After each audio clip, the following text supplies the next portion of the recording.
Hello you guys, it is Jksthind and welcome back to my channel. So today's video, I grabbed one of these. This is the Revolution color book. If you guys watch a lot of TikTok, which I'm sure a lot of people do but don't want to admit, there was a palette that went like super viral. It was like a $16 or $17 palette that had 60 shades in it, and it was called like the color book, I believe. But this is, I guess, Makeup Revolution's version of it. And so it has 48 shades. I believe it was $20, I want to say. Let me show you guys. I got the blue one, the blue and the green one, because I thought this was really nice. If the quality's good, I'm more than willing to go and get the fall looking one. But this is what it looks like. So it has two sides. So this side is all mattes and then this side is all shimmers, which I think is pretty cool because it's very easy to kind of like see. And then the coolest thing that I found about this palette is the fact that it has like a little divider in the middle, so you don't get all the shades like mixed up and stuff. So I'm gonna go ahead and play with this. I think today I'm gonna dip into some of the blues. I should dip into some of the greens, but I kind of want to dip into the blues because I really like the blues.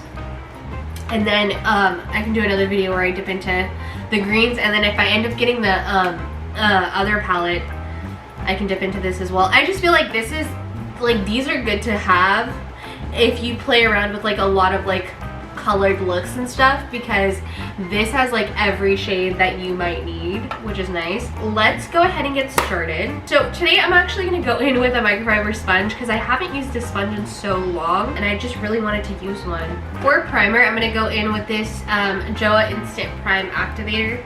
I just like this because it's so light. It feels really good on the skin. I have to find my Poreless Putty Primer and retry it because I was really into that for a hot second.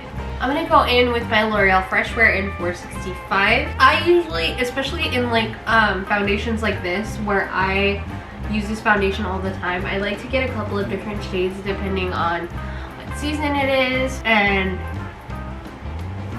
I just have like a bunch of different shades in foundations.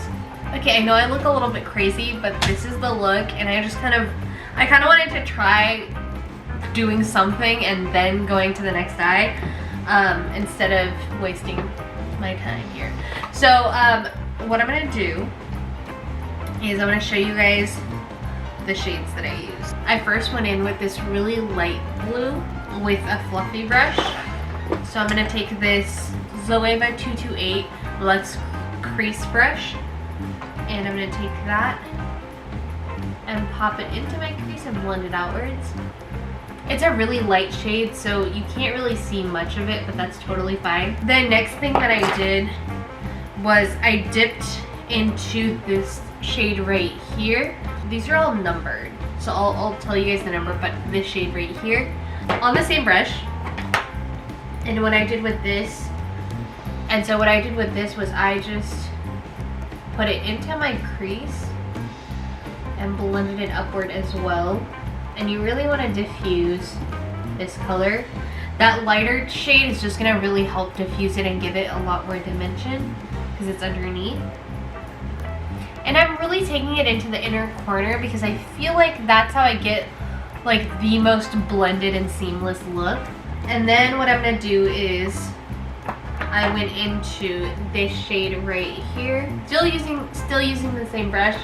I went ahead and popped this on my outer edge and just blended it in circular motions. You can bring this up into the crease. I didn't bring it too much into the crease, but it is like there in the crease. And then you don't want to bring it too far into the lid either, just on the outer edge. Then I went into this shade right here, and this I just grabbed like a little touch of and just deepen the outer edge. And notice how I'm holding my brush. I'm holding my brush at like towards the edge, just so I don't put so much pressure. And the less amount of pressure that I put, the more it's gonna be able to just kind of like pack, but also like blend it. If you're looking for like a super blend, you want to hold your brush closer to like the actual brush head so that you can really like blend and buff. But if you're just tapping it into place, this motion works the best. And this you don't want to get into the crease at all. And I took a touch of that very last shade as well. So now that everything looks super blended, what we're gonna do is I'm gonna take this Ulta Beauty eyeshadow. It's just a flat tip brush. So I'm gonna go into this shade right here. It's like a beautiful metallic blue. And we're just gonna pack this on the lid. I'm gonna start kind of closer to the inner corner.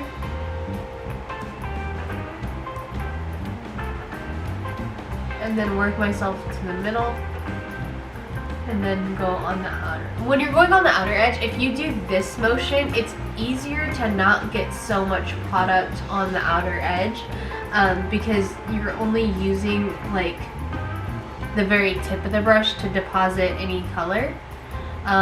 So if you feel like sometimes like your lid shade just kind of blends into your other shades, try doing this and you'll really be able to control how far you go out with your color instead of going like this. Because you don't know how much product is on the end of the brush, you do know how much product is on the tip of the brush. And I like to do this part last just because that means that the least amount of product is on my brush so that I can just tap it into place. And notice I haven't gone up to my corner, up to my actual crease yet. That I like to do with like the tip of the brush as well, just because the tip of the brush just fits so nicely into that little. And my biggest advice for any beginner is you can always add more product. It's harder to blend when you put like a lot of product. So I always like to try to go for like less product and then I blend it out and then go back in for more versus going in with like a really heavy hand and then having to buff that out as much as I possibly can. And now is the time where you can really go back into the outer edge, make sure everything's really buffed out and blended. And one thing that I used to not do is make sure that both of these sides are even. If you're putting on really like intense lashes, it's fine because you won't really be able to tell. But if you're only gonna put if you're gonna put like wispy lashes so that you can see your makeup, you really want like your crease to really be as even as possible. And you can always go in with like a cut crease as well. I just personally don't like to because my eyes are already so dry. I don't want to like tug on them. But you can definitely also just do like a cut crease and like just really define those parameters if that's the look that you're going for. So last but certainly not least, let's go into our lower lash line. And for my lower lash line, I just took an e.l.f. smudger brush and I'm gonna go into this shade right here. And I just smudged that all underneath the lash line. So the thing that I like about this brush is that it's so fine. It's very packed and very small. So you can really get in there and like get into the lower lash line. So this is like, I mean, it's a couple dollars. It's a really good brush. If you're looking for like a good smudger brush, it really is like good for details as well. So for my inner corner highlight, I used this shade right here in a Sedona 954 brush. Just because this was like the lightest of the blues and it was a shimmer shade, so I was like, why not? And I just went ahead and popped this guy in.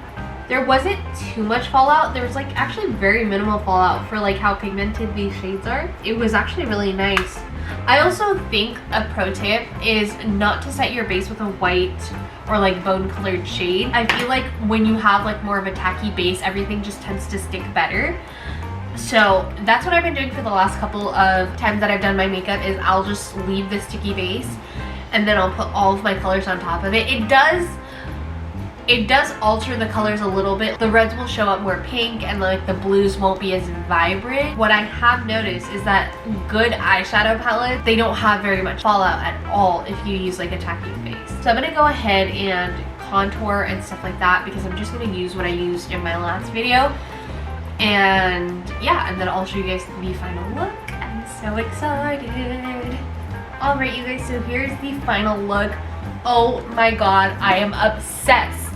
I feel like I say that about every look, but makeup is just therapy for me. So this is just so out of my realm. I'm like so excited because it looks so bomb. I love this. Oh, wow. I've also been really obsessed with these Kiss lashes in Royal Silk. It's the ones that I wore in my first, or the Bailey Sarian palette video. So cute. I've been loving these. I've been wearing these like non-stop anyways. But yeah, that is all that I have for you guys today. Let me know what you guys think. I'm probably, okay, so my thoughts on the palette. Let's talk about that. My thoughts on this palette. I think it's about $15 to $20. For 48 shades, that's really, really good in my opinion. I haven't used all of the shades. So I can't vouch for all of the shades, but it does look like, from what I tried, a lot of them are going to work really well. It has a color for every single skin tone or anything like that. So I would highly recommend this if you're like really into like playing with makeup and stuff like that, and like playing with a lot of colors. This is kind of how I feel about the Alexis Stone palette. The Alexis Stone palette is just all mattes. But it comes in really handy, especially when you're doing like super colorful looks.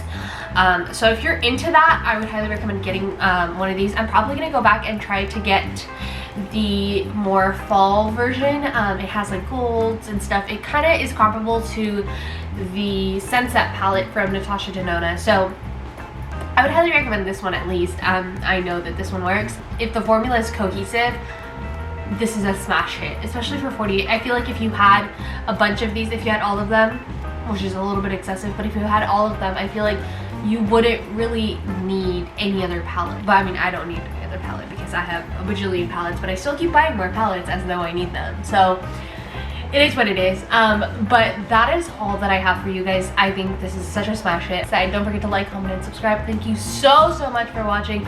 You are helping my dreams come true. With that being said, I will see you in a video super soon. Mwah. Bye guys.